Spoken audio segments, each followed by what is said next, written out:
Dinas Kesehatan memastikan Kota Manado saat ini naik status dari level 3 menjadi pemberlakuan pembatasan kegiatan masyarakat level 4. Tingginya penambahan kasus COVID-19 beberapa hari terakhir menjadi penyebab Kota Manado harus kembali ke zona merah PPKM level 4 bersama dengan 4 daerah lainnya di Sulawesi Utara.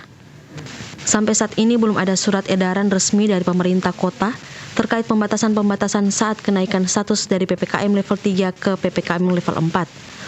Baik, level yang ditetapkan untuk di Manado ini kita sudah masuk level 4 sekitar 3 hari yang lalu, dan itu didasarkan pada meningkat pesatnya angka kesakitan yang terjadi di Kota Manado.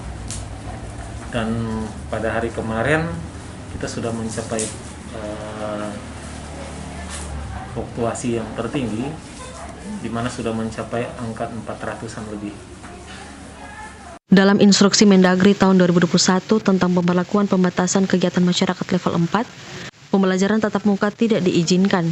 Jam operasional tempat usaha dibatasi, tempat ibadah dibatasi 25% dari kapasitas. Hizkiawaran Kiran melaporkan untuk Kauna TV.